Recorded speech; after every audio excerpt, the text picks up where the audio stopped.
Hi friends, welcome to my channel. இன்னைக்கு இந்த வீடியோல என்ன பார்க்க போறோம் அப்படின்னா சேவிங்ஸ் சேலஞ்ச் தான் பார்க்க போறோம். ஒரு சிஸ்டர் ஒருத்தவங்க கேட்டிருந்தாங்க ஜூன் மந்த்துக்கான சேவிங் சேலஞ்ச் போடுங்க சிஸ்டர் அப்படின்னு சொல்லிட்டு. ஸோ அதுக்கான வீடியோ தான் இன்னைக்கு வந்துட்டு நம்ம பார்க்க போறோம். அதுக்கு முன்னாடி என்னோட வீடியோஸ் வந்துட்டு நிறைய பேர் பார்க்குறீங்க, நிறைய பேர் சப்ஸ்கிரைப் பண்ணியிருக்கீங்க. எல்லாருக்கும் ரொம்ப ரொம்ப தேங்க்ஸ். இப்போ தான் நீங்கள் என்னோட வீடியோ ஃபஸ்ட் டைம் பார்க்குறீங்க அப்படின்னா ஸ்கிப் பண்ணாமல் ஃபுல்லாக பாருங்கள். என்னோட ஐடியாஸ் அண்ட் டிப்ஸ் உங்களுக்கு பிடிச்சிருந்தது அப்படின்னா நீங்கள் ஃபாலோ பண்ணுங்கள், சப்ஸ்கிரைப் பண்ணி சப்போர்ட் பண்ணுங்கள். வாங்க வீடியோக்குள்ளே போகலாம். ஜூன் மந்தில் மொத்தம் 30 டேஸ் இருக்குது. ஸோ இந்த 30 டேஸில் நம்ம எந்த அளவுக்கு அமௌண்ட் சேவிங்ஸ் பண்ணணும் அப்படின்னு பார்த்தீங்கன்னா, அதாவது நம்மளோட டார்கெட் அமௌண்ட் எவ்வளோ அப்படின்னு பார்த்தீங்கன்னா 4500 ரூபாய். ஜூன் மந்தில் டோட்டலாக நம்ம வந்துட்டு 4500 ரூபாய் சேவிங்ஸ் பண்ணணும். அதுக்கான சேவிங்ஸ் ஐடியாஸ் என்ன, நம்ம எப்படி சேவிங்ஸ் பண்ணலாம், இன்னொன்று அப்படி சேவிங்ஸ் பண்ணுற அமௌண்ட்டை நம்ம எதில் வந்துட்டு இன்வெஸ்ட் பண்ணலாம் அப்படிங்கிற ஐடியாஸ் வந்துட்டு இன்றைக்கி பார்க்கலாம். ஃபஸ்ட்டு பார்த்திங்க அப்படின்னா கோல்டு சிட்டு. நம்ம வந்துட்டு மந்த்லி ஒரு 4500 ரூபாய்க்கு கோல்டு சிட்டு போடுறோம் அப்படின்னா 11 மாதத்தில் கிட்டத்தட்ட ஒரு 49,500 ரூபாய், அதாவது கிட்டத்தட்ட ஒரு 50,000 ரூபாய் நம்மளால் சேவிங்ஸ் பண்ண முடியும். அப்படி நம்ம சேவிங்ஸ் பண்ணுற அமௌண்ட்டில் வேஸ்டேஜே இல்லாமல் ஜிஎஸ்டி மட்டுமே பே பண்ணி நம்மளால் ஒரு 4லேருந்து 5 கிராம் வரைக்கும் நம்மளால் தாராளமாக வாங்க முடியும். நெக்ஸ்ட்டு பார்த்திங்க அப்படின்னா நம்ம இப்படி சேவிங்ஸ் பண்ணுற அமௌண்ட்டை கோல்டில் மட்டும்தான் இன்வெஸ்ட் பண்ண முடியுமான்னு கேட்டிங்கன்னா கண்டிப்பாக இல்லை. நம்மளால் மற்ற போஸ்ட் ஆஃபீஸ் ஸ்கீமில் கூட ஈஸியாக நம்மளால் இன்வெஸ்ட் பண்ண முடியும். இப்போ எக்ஸாம்பிளுக்கு வந்து நம்ம ஆர்டி கட்டலாம். ஆர்டி வந்து பேங்க்லேயும் கட்டலாம், இல்லை போஸ்ட் ஆஃபீஸ்லேயும் கட்டலாம். ஸோ ஆர்டி வந்துட்டு ஒரு பெஸ்ட் ஆப்ஷன் தான். ஆர்டியை பொறுத்த வரைக்கும் பெர் இயருக்கு வந்துட்டு 6.8% வந்துட்டு அவங்க வந்து இன்ட்ரெஸ்ட் ரேட் கொடுக்குறாங்க. ஸோ ஆர்டி வந்துட்டு பெஸ்ட் ஆப்ஷன் தான். இன்னொன்று பார்த்திங்க அப்படின்னா ஆர்டிக்கு அப்புறம் நம்ம வேறு எதில் இன்வெஸ்ட் பண்ணலாம் அப்படின்னு பார்த்திங்கன்னா, உங்கள் வீட்டில் கேர்ள் பேபிஸ் இருக்காங்க அப்படின்னா கண்டிப்பாக நீங்கள் வந்து எஸ்எஸ்ஏல வந்து இன்வெஸ்ட் பண்ணலாம். எஸ்எஸ்ஏ பொறுத்த வரைக்கும் நல்ல இன்ட்ரெஸ்ட் கொடுக்குறாங்க. 8.2% வந்துட்டு இன்ட்ரெஸ்ட் ரேட் கொடுக்குறாங்க. ஸோ உங்கள் வீட்டில் 9 வயசுக்கு கீழே பெண் குழந்தைங்கள் இருக்கிறாங்க அப்படின்னா கண்டிப்பாக உங்கள் பேரில் கண்ணை மூடிக்கிட்டு நீங்கள் எஸ்எஸ்ஏ வந்துட்டு ஸ்டார்ட் பண்ணலாம். அதில் வந்து நல்ல ப்ராஃபிட் இருக்குது. இதெல்லாம் லாங் டேர்ம் இன்வெஸ்ட்மெண்ட். இன்னொன்று பார்த்தீங்க அப்படின்னா உங்கள் வீட்டில் பாய் பேபிஸ் இருக்காங்க, கேர்ள் பேபிஸ்க்கு தான் எஸ்எஸ்ஏ இருக்குது. பாய் பேபிஸ்க்கு நம்ம என்ன பண்ணலாம் அப்படின்னு கேட்டிங்கன்னா பிபிஎஃப்ல வந்து இன்வெஸ்ட் பண்ணலாம். பிபிஎஃப்க்குமே வந்துட்டு 7.1% வந்து இன்ட்ரெஸ்ட் ரேட் கொடுக்குறாங்க. ஸோ இதுவுமே பார்த்திங்கன்னா ரொம்ப பெஸ்ட் ஆப்ஷன் தான், நம்ம தாராளமாக இன்வெஸ்ட் பண்ணலாம். நெக்ஸ்ட்டு பார்த்திங்க அப்படின்னா எனக்கு ரொம்ப ரொம்ப பிடிச்ச ஒரு சேவிங் டிப்ஸ் என்னென்னா, மந்த்லி ஒரு 1/2 கிராம் அது கோல்டு காயின் வாங்கிடணும் அப்படிங்கிறது. இது வந்துட்டு எனக்கு மட்டும் இல்லை, மோஸ்ட் ஆஃப் தி ஹவுஸ் ஒய்ஃப்ஸ்க்கு இது ரொம்பவே பிடிக்கும். ஏன்னா நம்ம அமௌண்ட்டை வந்து கோல்டு காயின்ஸில் இன்வெஸ்ட் பண்ணும்போது அது ஃப்யூச்சரில் நல்ல பெனிஃபிட்டை கொடுக்கும். ஏன்னா இப்போ வந்துட்டு கோல்டு ரேட் வந்து பயங்கரமாக இன்க்ரீஸ் ஆகிக்கிட்டே இருக்குது. எப்படியும் இன்னும் ஒரு 4-5 இயர்ஸ்க்கு அப்புறம் பார்த்திங்கன்னா கண்டிப்பாக ஒரு கிராமே ஒரு 15,000 ரூபாய் 20,000 ரூபாய் இருந்தால் கூட ஆச்சரியப்படுறதுக்கு இல்லை. ஸோ இந்த மாதிரி கொஞ்சம் கொஞ்சமாக காயின் சேவிங்ஸ் பண்ணுறது ரொம்பவே பெஸ்ட்டான விஷயம். காயின்ஸை பொறுத்த வரைக்கும் நீங்கள் ஃப்யூச்சர் இன்வெஸ்ட்மெண்ட்க்கு தாராளமாக யூஸ் பண்ணிக்கலாம். அதே மாதிரி நீங்கள் ஏதாவது பெரிய ஜுவல்ஸ் ஏதாவது வாங்கணும் அப்படின்னா அப்போ கூட இந்த காயின்ஸை வந்து நம்ம யூஸ் பண்ணிக்கலாம். இப்போது 1/2 கிராம் காயின் வாங்குறதுக்கு என்னோட கோல்டு ரேட் படி எந்தளவுக்கு அமௌண்ட் தேவைப்படும் நமக்கு அப்படிங்கிற டீட்டெயில் வந்துட்டு இப்போ நான் உங்களுக்கு சொல்கிறேன். ஃபஸ்ட்டு என்னோட கோல்டு ரேட் பற்றி தெரிஞ்சுக்கலாம். இன்றைக்கி 30th மே என்னோட கோல்டு ரேட் பார்த்திங்க அப்படின்னா 1 கிராம் வந்துட்டு 8,920 ரூபாய். நேற்றை விட 25 ரூபாய் இன்க்ரீஸ் ஆகிருக்கு ஒரு கிராமுக்கு. சில்வர் ரேட் பார்த்திங்க அப்படின்னா இன்னையோட 8th டேவா, அதாவது 8வது நாளாக 111 ரூபாயிலே இருக்குது. ரேட்டில் எந்த சேஞ்சஸும் இல்லை. இப்போது 1/2 கிராமுக்கு எவ்வளோ அமௌண்ட் தேவைப்படும் அப்படிங்கிற கால்குலேஷன் பார்க்கலாம். 1 கிராம் 8,920 ரூபாய் அப்படின்னா 1/2 கிராமோட வேல்யூ எவ்வளோன்னு பார்த்தீங்கன்னா 4,460 ரூபாய். மேக்கிங் சார்ஜஸ் வந்து 75 ருபீஸ் நம்ம இன்க்ளூட் பண்ணோம் அப்படின்னா 4,535 ரூபாய் வருது.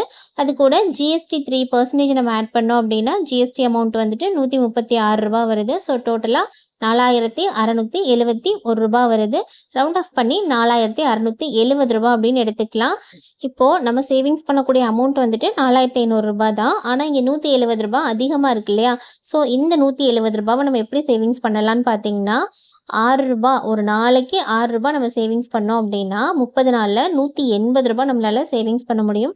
ஸோ இந்த மாதிரி அந்த ஷார்ட்டேஜ் அமௌண்ட்டை ஈஸியாக சேவிங்ஸ் பண்ணிடலாம். இது வந்து இன்னையோட ரேட் படி நம்ம 1 மந்த் கழித்து பார்க்கும்போது இன்னும் கூட ஒரு 200 ரூபாய் 300 ரூபாய் ஜாஸ்தி இருக்கலாம். ஸோ அதையுமே இந்த மாதிரி ஒரு நாளைக்கு 10 ரூபாய் அப்படின்னு சேவிங்ஸ் பண்ணோம் அப்படின்னா 30 நாளையில் 300 ரூபாய் நமக்கு கிடைச்சிரும்.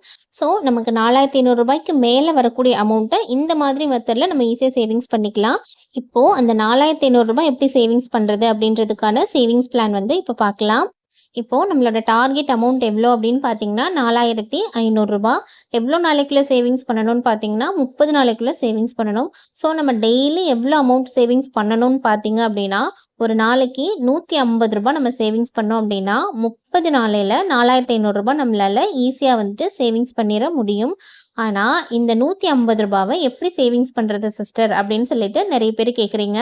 சேவிங்ஸ் அப்படிங்கிறது நம்மளோட கையில் தான் இருக்குது. நம்ம எந்த அளவுக்கு சிக்கனமாக செலவு பண்ணுறோமோ அந்த அளவுக்கு நம்மளால் சேவிங்ஸ் பண்ண முடியும். ஸோ இதில் மெயினாக நம்ம பார்க்க வேண்டியது என்ன அப்படின்னா சிக்கனமாக இருக்கிறது தான். நான் எக்ஸாம்பிளுக்கு இங்கே சொல்கிறேன் உங்களுக்கு. நம்ம ஒரு நாளைக்கு ஒரு 100 ரூபாய்க்கு காய் வாங்குகிறோம் அப்படின்னா ஒரு 50 ரூபாய்க்கு காய் வாங்கணும்னா மீதி 50 ரூபாய் நமக்கு வந்து சேவிங்ஸில் போகும். அதே மாதிரி க்ரோசரி திங்ஸ் வந்துட்டு நமக்கு எது இருக்குது எது இல்லைன்னு பார்த்து வாங்கணும். நமக்கு தேவையான பொருளை மட்டும்தான் நம்ம வாங்கணும். கொஞ்சம் லாஸ்ட் மந்த் வாங்கினது இல்லை லாஸ்ட் டே வாங்கினது கொஞ்சம் இருக்குது அப்படின்னா அதை வச்சு அந்த டேவை நம்ம சமாளிக்கணும். அதுக்கு அடுத்த நாள் தான் அதை வாங்கணும். ஸோ அந்த மாதிரி மைண்ட் செட்டுக்கு நம்ம வரணும். இருக்கிறத வச்சு சமாளிக்கணும் அப்படிங்கிற எண்ணம் வந்தது அப்படின்னாலே அந்த இடத்துல சிக்கனம் அப்படிங்கிறது தன்னாலேயே வந்துடும். ஸோ இந்த மாதிரி க்ரோசரியில் ஒரு 50 ரூபாய் சேவிங்ஸ் பண்ணலாம். பசங்களுக்கு வாங்குகிற ஸ்நாக்ஸில் ஒரு 50 ரூபாய் சேவிங்ஸ் பண்ணலாம். ஸோ இந்த மாதிரி ஒவ்வொரு சின்ன சின்ன விஷயத்தில் ஒரு 50 ரூபாய் நம்ம சேவிங்ஸ் பண்ணோம் அப்படின்னாலே ஒரு நாளைக்கு 150 ரூபாய் நம்மளால் ஈஸியாக சேவிங்ஸ் பண்ணிட முடியும். ஸோ இதை வந்து நான் எக்ஸாம்பிளுக்கு சொல்லியிருக்கேன். இப்போது வீக்லி சேவிங்ஸ் பண்ணுறவங்க வந்துட்டு எப்படி சேவிங்ஸ் பண்ணலாம் அப்படின்னு பார்த்தீங்கன்னா ஒரு மாதத்துக்கு 4 வாரம் இருக்குது. ஸோ ஒரு வாரத்துக்கு 1125 ரூபாய் அப்படின்னு நீங்கள் சேவிங்ஸ் பண்ணிங்க அப்படின்னா 4 வாரத்தில் 4500 ரூபாய் நம்மளால் ஈஸியாக சேவிங்ஸ் பண்ணிட முடியும். இது வந்து வாரம் சேலரி வாங்குறவங்களுக்கு, அதாவது வீக்லி ஒரு பல்கான அமௌண்ட் ஒரு 4000 ரூபாய் கிட்ட சேலரி வாங்குறீங்க அப்படின்னா கண்டிப்பாக உங்களால் 1125 ரூபாய் தாராளமாக உங்களால் எடுத்து வைக்க முடியும். நெக்ஸ்ட்டு பார்த்தீங்க அப்படின்னா மந்த்லி சேவிங்ஸை பொறுத்த வரைக்கும் நீங்கள் வந்து சேலரி வாங்கின உடனே உங்களோட டார்கெட் அமௌண்ட், அதாவது சேவிங்ஸ் அமௌண்ட்டை வந்துட்டு நீங்கள் தனியாக எடுத்து வச்சிடணும். 4500 ரூபாய் நீங்கள் தனியாக எடுத்து வச்சுட்டு மீதி உங்களுக்கு எவ்வளோ அமௌண்ட் இருக்கோ அதுக்குள்ளே அந்த ஒரு மாதத்துக்கான செலவுகளை நீங்கள் முடிக்கணும். அப்படின்னா தான் உங்களால் 4500 ரூபாய் ஈஸியாக சேவிங்ஸ் பண்ண முடியும். இப்போ நான் சொல்லியிருக்கிற சேவிங்ஸ் டிப்ஸ் எல்லாமே பார்த்தீங்க அப்படின்னா ஜூன் மந்தில் 4500 ரூபாய் சேவிங்ஸ் பண்ணுறதுக்காக சொல்லியிருக்கேன். என்னால் 4500 ரூபாய் சேவிங்ஸ் பண்ண முடியாது சிஸ்டர் அப்படின்னு சொல்கிறவங்க தாராளமாக நீங்கள் 2250 ரூபாய், அதாவது 4500 ரூபாயில் பாதி 2250 ரூபாய் கூட நீங்கள் சேவிங்ஸ் பண்ணலாம். 1000 ரூபாவாக இருந்தாலும் அது சேவிங்ஸ் தான், 500 ரூபாவாக இருந்தாலும் அது சேவிங்ஸ் தான். நம்மளால் என்ன முடியும், நம்ம இன்கமுக்கு நம்மளால் என்ன முடியும் அப்படிங்கிறத தான் நம்ம பார்க்கணும். ஒரு நாளைக்கு 150 ரூபாய் என்னால் சேவிங்ஸ் பண்ண முடியாது, 100 ரூபாய் தான் சேவிங்ஸ் பண்ண முடியும் அப்படின்னா கூட ஓகே. ஒரு 30 நாளையில் உங்களால் 3000 ரூபாய் சேவிங்ஸ் பண்ண முடியும். அதுவே என்னால் ஒரு நாளைக்கு 50 ரூபாய் தான் சேவிங்ஸ் பண்ண முடியும் அப்படின்னு சொன்னீங்கன்னா 30 நாளையில் உங்களால் 1500 ரூபாய் சேவிங்ஸ் பண்ண முடியும். நீங்கள் 150 ரூபாய் சேவிங்ஸ் பண்ணீங்க அப்படின்னா 1/2 கிராம் தங்கம் வாங்க முடியும். அப்படின்னா நீங்கள் 100 ரூபாய் சேவிங்ஸ் பண்ணிங்கன்னா உங்களால் 1/4 கிராம் தங்கம் வாங்க முடியும். அதையும் விட நீங்கள் 50 ரூபாய் தான் சேவிங்ஸ் பண்ண முடியும் அப்படின்னா நீங்கள் ஒரு மாதத்தில் 100 மில்லிகிராம் காயினாவது உங்களால் வாங்க முடியும். ஸோ சேவிங்ஸ் அப்படிங்கிறது எப்போவுமே நம்மளோட வரவு டிபெண்ட் பண்ணி இருக்கணும். அதாவது நம்மளோட இன்கம்மை டிபெண்ட் பண்ணி தான் இருக்கணும். நம்ம வரவுக்கு தகுந்த மாதிரி தான் நம்மளோட செலவுகளும் சேமிப்பும் இருக்கணும். ஸோ நீங்கள் என்ன சேவிங்ஸ் பண்ண போகிறீங்க அப்படிங்கிறது உங்களுடைய வரவை பொறுத்து தான் இருக்கணும். நீங்கள் 1000 ரூபாய் சேவிங்ஸ் பண்ணுறீங்களோ 500 ரூபாய் சேவிங்ஸ் பண்ணுறீங்களோ எவ்வளோ வேணாலும் சேவிங்ஸ் பண்ணுங்கள். அதை வந்து கமெண்ட்டில் ஷேர் பண்ணுங்கள். அது பார்க்குற மற்றவங்களுக்கும் மோட்டிவேட்டாக இருக்கும். ஸோ நம்மளும் சேவிங்ஸ் பண்ணணும் அப்படிங்கிற ஐடியா அவங்களுக்கும் வரும். ஸோ இன்னைக்கு கொடுத்துருக்குற இந்த சேவிங் டிப்ஸ் வந்து உங்களுக்கு யூஸ்ஃபுல்லாக இருந்ததா அப்படிங்கிறத எனக்கு கமெண்ட்டில் ஷேர் பண்ணுங்கள். யூஸ்ஃபுல்லாக இருந்தது அப்படின்னு நீங்கள் ஃபீல் பண்ணீங்க அப்படின்னா உங்கள் ஃப்ரெண்ட்ஸ் அண்ட் ஃபேமிலிக்கும் ஷேர் பண்ணுங்கள். இந்த சேனலில் நான் நிறைய money savings videos, then goal savings videos, then budget videos, இந்த மாதிரி சேவிங்ஸ் ரிலேட்டடான வீடியோஸ் கொடுத்துட்ருக்கேன். நீங்கள் ஒரு வாட்டி விசிட் பண்ணி பாருங்கள். என்னோட ஐடியாஸ் அண்ட் டிப்ஸ் உங்களுக்கு பிடிச்சிருந்தது அப்படின்னா நீங்கள் ஃபாலோ பண்ணுங்கள். உங்கள் ஃப்ரெண்ட்ஸ் அண்ட் ஃபேமிலிக்கும் ஷேர் பண்ணுங்கள். இன்னைக்கு கொடுத்துருக்குற இந்த வீடியோ உங்களுக்கு பிடிச்சிருந்தது அப்படின்னா நீங்கள் லைக் பண்ணுங்கள். நீங்கள் கொடுக்குற ஒவ்வொரு லைக்கும் எனக்கு நெக்ஸ்ட் வீடியோ மேக் பண்ணுறதுக்கு மோட்டிவேட்டாக இருக்கும்.